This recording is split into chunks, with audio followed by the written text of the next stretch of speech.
अभी हम आप सबों के बीच चर्चा कर रहे थे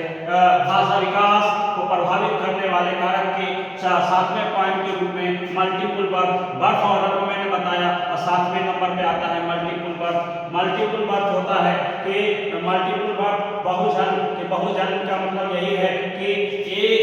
एक साथ एक के बाद दूसरे या तीसरे नंबर के बच्चे 2-3 बच्चे हो जाते हैं, तो पहले बच्चे को ज़्यादा ध्यान दिया जाता है, जिसके माध्यम से पहले बच्चे को भाषा विकास का काम सीखने में ज़्यादा सहायता मिलती है। और जब सहायता मिलती है तो उसके माध्यम से बच्चों की शब्दावली भी अच्छी हो जाती है और सही समय पर उसके भाषा का विकास भी हो जाता है। और जैसे ही उसके सही समय पर उसके भाषा का विकास हो जाता है तो उसके माध्यम से वो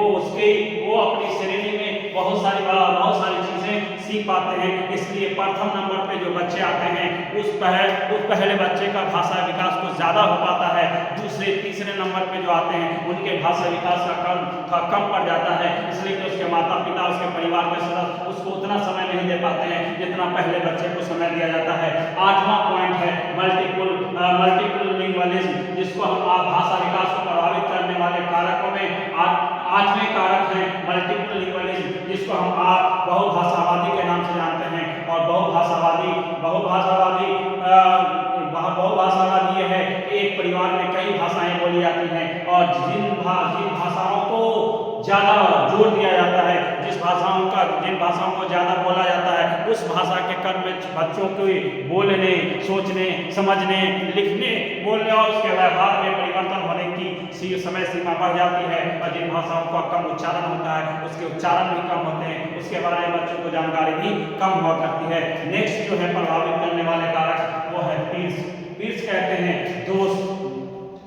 साथी संगी के कुछ माता पिता क्या करते हैं अपने बच्चों को उनके साथियों के साथ ज़्यादा जाने देने नहीं देते हैं, जिसके कारण बच्चों के अंदर क्या है बोलने, लिखने, पढ़ने, समझने की जो क्षमता है वो कम जाती है, सोशल कंटेक्ट कम जाता है, समाज के लोगों के सामाजिक संपर्क में वो बच्चे कम आ पाते हैं। और जब बच्चे कम सामाजिक परिवेश में आते हैं तो बच्चों के अंदर भाषा विकास नकारात्मकता के ढंग से होता है और उसके अंदर सकारात्मक नहीं हो पाता है। इसलिए उसके भाषा के विकास के क्रम में उनके अंदर जो समस्याएं उत्पन्न होती हैं और उनकी भाषा संगी साथी के साथ न रहने की वजह से बहुत सारी भाषाओं का उच्चारण उसका विकसित नहीं हो पाता है और सही समय पर वो सही भाषाओं को बोल नहीं पाते हैं और अपनी समस्याओं का समाधान भी नहीं कर पाते हैं। लास्ट पॉइंट है वह है पेरेंटल मोटिवेशन जो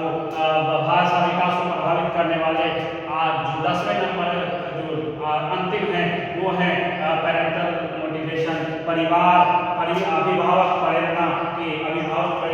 हैं माता पिता और परिजनों द्वारा बालकों को अगर समय पर क्या है प्रेरणा विकसित की जाती है तो उससे बच्चे बहुत प्रभावित होते हैं। और जिन बालकों को उनके माता पिता सही ढंग से बोलने, लिखने और पढ़ने की दिशा में काम नहीं करते हैं, उनके बच्चों का बोलचाल, उनका रहन सहन, उनका लाइफस्टाइल,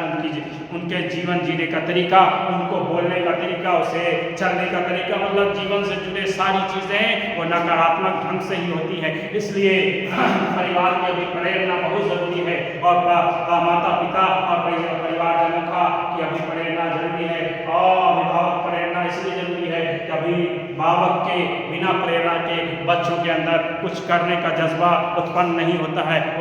वो सही दिशा में काम नहीं कर पाते हैं। इसलिए इसका नाम फैक्टर इफेक्टिव लर्निंग के नाम से जानते हैं।